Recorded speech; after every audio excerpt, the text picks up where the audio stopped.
हम भगवान के दर्शन करते हैं, मंदिर आते हैं, कई बार ईश्वर से कुछ मांगते हैं, कुछ संकल्प लेकर भी जाते हैं। मेरे लिए तो जनता जनार्दन ईश्वर का रूप है। मेरे लिए हर भारतवासी ईश्वर का ही अंश है। जैसे सब लोग भगवान के पास जाकर के मांगते हैं, जब मैं आपको भगवान मानता हूं, जनता जनार्दन को ईश्वर का रूप मानता हूं, तो मैं आज आपसे कुछ मांगना चाहता हूं। मैं आपसे कुछ मांगता हूं। मैं आपसे अपने लिए नहीं, हमारे देश के लिए 3 संकल्प चाहता हूं। भूल मत जाना, 3 संकल्प चाहता हूं और बाबा की पवित्र धरती से मांग रहा हूं। पहला स्वच्छता, दूसरा सृजन और तीसरा आत्मनिर्भर भारत के लिए निरंतर प्रयास।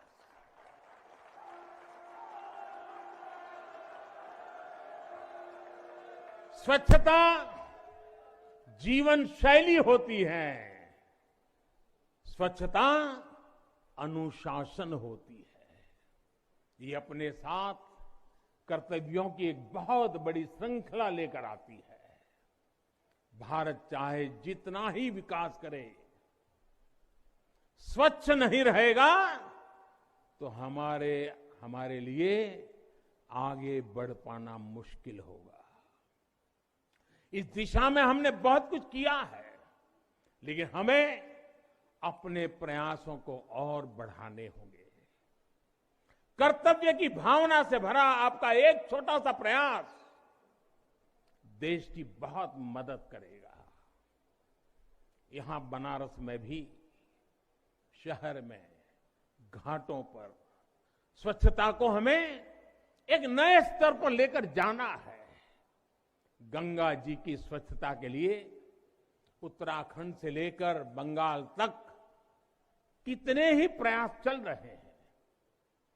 नमामि गंगे अभियान की सफलता बनी रहे, इसके लिए हमें सजग होकर काम करते रहना होगा। साथियों, गुलामी के लंबे कालखंड है, हम भारतीयों का आत्मविश्वास ऐसा तोड़ा कि हम अपने ही सृजन पर विश्वास खो बैठे। आज हजारों वर्ष पुरानी इस काशी से मैं हर देशवासी का आह्वान करता हूं, पूरे आत्मविश्वास से सृजन करिए, इनोवेट करिए, इनोवेटिव तरीके से करिए। जब भारत का युवा कोरोना के इस मुश्किल काल में सैकड़ों स्टार्टअप बना सकता है, इतनी चुनौतियों के बीच 40 से ज्यादा यूनिकॉर्न बना सकता है, वो भी ये दिखाता है कुछ भी कर सकता है। आप सोचिए, एक यूनिकॉर्न यानी स्टार्टअप करीब करीब 7 हजार करोड़ रुपए से भी ज्यादा का है और पिछले 1-1.5 साल में बना है। इतने कम समय में यह अभूतपूर्व है।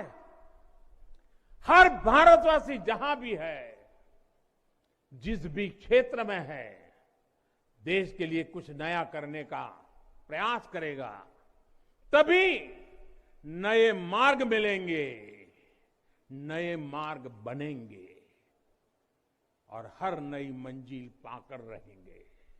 भाइयों और बहनों, तीसरा एक संकल्प जो आज हमें लेना है, वो है आत्मनिर्भर भारत के लिए अपने प्रयास बढ़ाने का।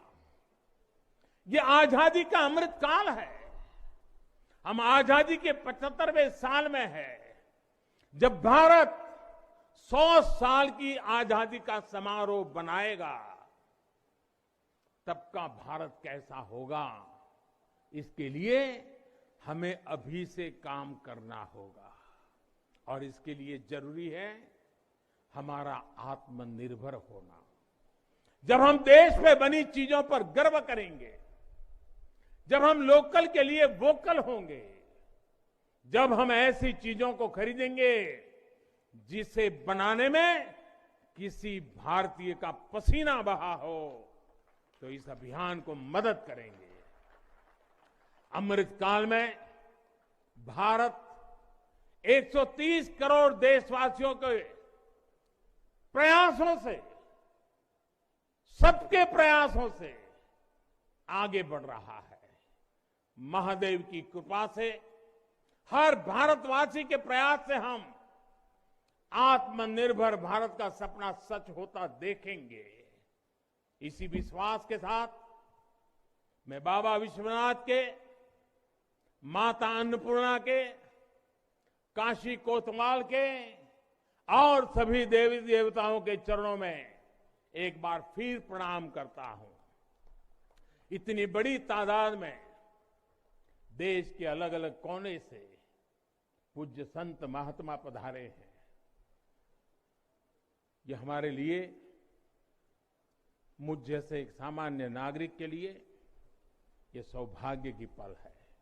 मैं सभी संतों का, सभी पूज्य महात्माओं का सर झुका करके हृदय से अभिनंदन करता हूं, प्रणाम करता हूं। मैं आज सभी काशीवासियों को, देशवासियों को फिर से बधाई देता हूं, बहुत बहुत शुभकामनाएं देता हूं।